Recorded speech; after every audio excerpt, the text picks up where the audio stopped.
Bonjour à tous et bienvenue dans cette nouvelle analyse vidéo de Blockfinity, du marché en tout cas. On débute sur ce lundi 23 février avec un Bitcoin qui replonge légèrement. Alors évidemment, qu'est-ce que ça veut dire? On va exactement le voir dans cette vidéo. Le but, c'est vraiment de comprendre si la capitulation est terminée ou si c'est une simple pause pour aller plus bas par la suite. Et c'est vraiment la seule question qui va tenir toute la vidéo. Est-ce que le pire est réellement derrière nous? Si dans les analyses précédentes, on voyait comment accumuler, est-ce que maintenant il fallait faire preuve de patience? On a quand même plusieurs éléments de réponse qui nous permettent de comprendre que couche par couche, on a une lecture assez structurée de ce qu'il se passe maintenant sur BTC. Je suis Adrien et nous sommes sur la chaîne de Blockfinity, la plateforme tout en un pour comprendre ce qui se passe sur le marché, autant au niveau sur les crypto-monnaies que sur les stocks, sur le TradFi.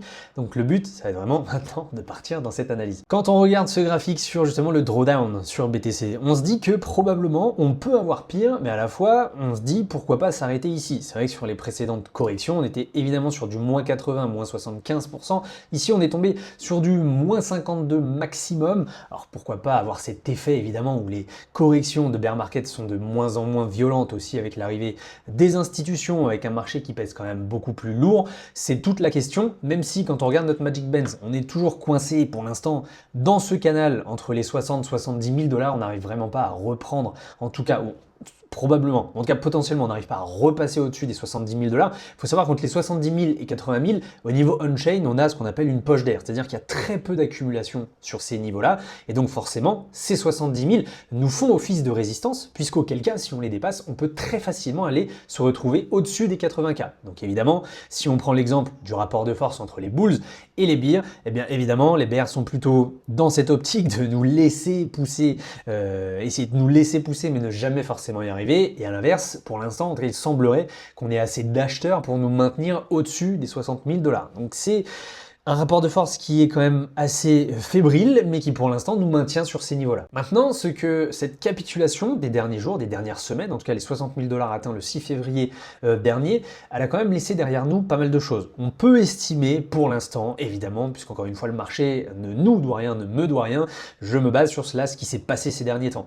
La phase du price pain, donc vraiment la douleur par le prix, est probablement en tout cas en train de s'atténuer. Je dis pas qu'elle est terminée, mais en tout cas elle s'atténue, ça fait vraiment 3 semaines qu'on est plutôt dans cette divergence-là. Pourquoi? Parce que forcément, dès qu'on regarde un indicateur on-chain qui s'appelle le SOPR, il va nous montrer si les investisseurs sont plus prompts à prendre des profits ou des pertes. Vous vous en doutez bien qu'avec la correction des dernières semaines, on est plus sur des pertes qui sont encaissées, mais ces pertes-là, maintenant, depuis le flash crash aux 60 000 $, elles sont quand même en divergence haussière. Alors, c'était quelque chose qu'on veut absolument voir dans un sens, et à la fois, pourquoi je vous dis que ni les bulls ni les bears sont plutôt dans il y a un rapport de force qui est assez équilibré, c'est que même si on voit que les pertes, ici avec le SOPR en rouge, vous le voyez, s'atténuent petit à petit. On n'est pas sur des pertes qui continuent d'être de plus en plus violentes, c'est-à-dire qu'il y a eu beaucoup de pertes qui ont été encaissées, au fil des jours, au fil de la correction, et là elles sont de moins en moins violentes, comme si évidemment on avait commencé, ou en tout cas on avait épuisé ces vendeurs, tous ceux qui devaient partir du marché parce qu'ils avaient acheté beaucoup trop tôt. En tout cas, beaucoup trop proche du top. Ici, on le voit très bien, on est sur cette divergence haussière où le SOPR est de moins en moins négatif, mais à la fois, quand je vous dis que le rapport de force est assez équilibré, c'est que dès qu'il repasse brièvement en vert, c'est-à-dire dès qu'on est sur un équilibre entre prise de perte, prise de gain, on voit très bien qu'une majorité des investisseurs souhaitent, lorsqu'on revient près du break-even, sortir du marché et non pas forcément évidemment cette confiance, en même temps le marché ne nous donne pas cette optique-là, de vouloir aller beaucoup plus haut. Donc du coup à chaque fois qu'on se retrouve proche des 70 000 $, on a vraiment cette pression vendeuse qui est là et qui nous empêche d'aller beaucoup plus haut. Maintenant évidemment même si on est dans cette configuration-là, on peut le voir très bien, le MVRV des investisseurs court terme, donc tous ceux qui ont investi il y a moins de 6 mois, est sur des niveaux qui coïncident beaucoup avec des constitutions de bottom historiques, sans vouloir dire qu'on y est évidemment, le but c'est pas de deviner ou d'estimer à tout prix qu'on y est, mais qu'on est probablement dans une zone qui correspond à une configuration de bottom. Quand on regarde ici, on est tombé jusqu'au 0,68, 0,67, et quand on regarde par rapport au précédent bottom, encore une fois je vais prendre une zone de bottom, puisque quand on regarde ici, l'objectif n'est pas de trouver le prix exact parfaitement, le point bas pour rebondir après, c'est de trouver en fait cette fameuse zone. Par exemple, ce qui m'intéresse à mon sens, c'est de trouver cette fameuse zone entre les 20 000 et les 15 000 $, comme cela s'était passé en 2022. Puisqu'ici, on le sait très bien, on aurait investi sur ces niveaux-là, encore une fois, sans chercher à avoir le point bas exact, on aurait eu des retours sur investissement extrêmement lucratifs. Là, l'objectif, c'est un peu de faire la même chose. Et donc, on est sur des niveaux qui, historiquement parlant, vous voyez, ce MVRV, nous montrent que les investisseurs court terme ont eu des pertes latentes, non réalisées, d'une telle ampleur que ça correspond aux précédentes zones de bottom des précédents cycles. Alors on m'avait posé la question dans une précédente analyse de pourquoi se baser sur les cycles précédents alors qu'évidemment ils se ressemblent pas forcément tous, même si fondamentalement il y a quelques ressemblances, eh bien on se base ici sur la psychologie de l'investisseur. Peu importe l'action du prix, on essaie de voir si dans le comportement des investisseurs qui sont présents sur le réseau, donc grâce aux actions de la blockchain, enfin qui se passent sur la blockchain, si évidemment on a déjà vu ce type de comportement et à quel moment du cycle. Là on peut voir que sur ce moment-là, on était dans des zones en tout cas de capitulation de ces investisseurs court terme. Par contre, c'est ce qu'on avait vu justement sur le Twitter de Blockfinity, on est encore sur une zone fondamentale pour le MVRV, cette fois des investisseurs long terme, donc tous ceux qui sont là depuis plus de 6 mois et quelques années, où là par contre on est quand même très loin de leur capitulation. Et c'est pour ça que dans les analyses précédentes, on s'était dit, pourquoi pas avoir un dernier flash crash qui nous emmènerait potentiellement sous les 60K. Parce que eux, de leur côté, les investisseurs long terme, ils sont toujours en moyenne à plus 60% de profit latent sur BTC, ce qui est quand même bien loin des zones de capitulation historiques où on était plutôt sur du moins 20% environ.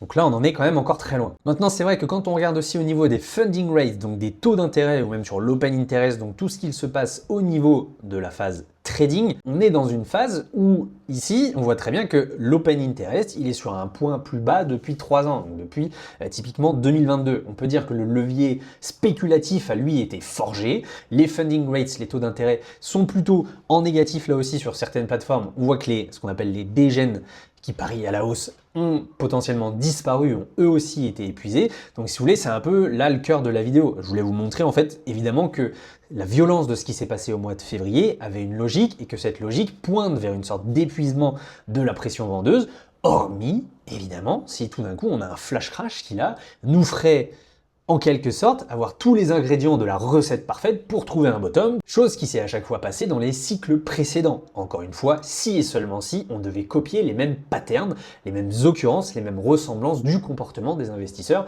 à ce moment-là. Maintenant, ce qui est plutôt pas mal, c'est de voir ce que les données on-chain, les données même techniques, nous disent sur la demande. Là, le pire, on peut estimer qu'il est peut-être passé, mais la demande est toujours assez faible. Quand on regarde par exemple justement ici le ROD, le ratio, on voit très bien que nous sommes toujours dans cette dynamique où il y a beaucoup plus, si vous voulez, un ratio entre investisseurs long terme et court terme sur le marché. On voit très bien qu'on est plutôt en chute libre et que les investisseurs court terme, voilà, ils sont juste là, encore une fois, pour nous maintenir assez à flot au-dessus des 60K et nous maintenir dans ce canal 60-70 000 $, mais que pour autant, on n'est pas du tout sur une volonté de reprise comme cela s'était passé autant en 2022 qu'en 2018. Donc pour l'instant, on a toujours là aussi ce sentiment que certes, si on est dans une phase assez stable, on n'a pas encore de quoi non plus repartir à la hausse.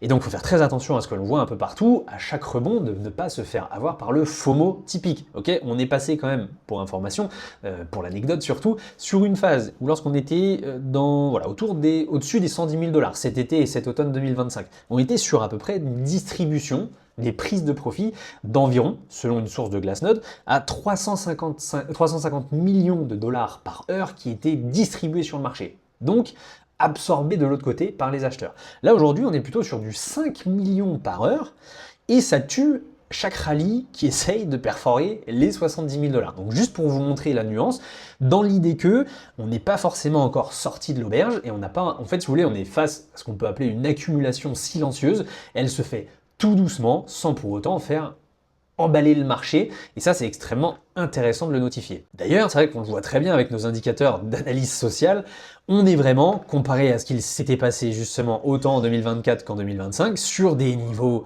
d'attrait, par exemple rien que sur YouTube, de nouveaux abonnés qui sont vraiment aux abonnés absents, excusez-moi le jeu de mots, mais ça ressemble beaucoup soit à ces phases très lentes, très énergivores, très dépressives qui s'étaient passées lors des corrections de ce cycle, ou même justement du cycle baissier précédent. Maintenant, quand je vous parle d'accumulation, ou en tout cas de conservation silencieuse, ça se voit sur beaucoup de métriques au niveau on-chain. Donc là, on voit très bien que très peu de vieux coins sont ravivés, ce qui signifie que très peu d'investisseurs long terme décident de vendre leurs coins. Donc c'est plutôt bien, on continue d'être dans cette phase de conservation, accumulation de leur côté. On le voit très bien avec le CDD, ce Coinbase Destroy, qui est justement sur des niveaux extrêmement bas qui correspondraient à ce qui s'était passé au printemps 2025, l'été-automne 2024 et bien sûr toute cette phase de bear market de 2022. On le voit très bien aussi sur le distribution multiplier, on le voit en violet. Les investisseurs long terme sont plutôt dans cette phase de conservation, d'accumulation, alors que les investisseurs court terme, on l'a vu, ils vendent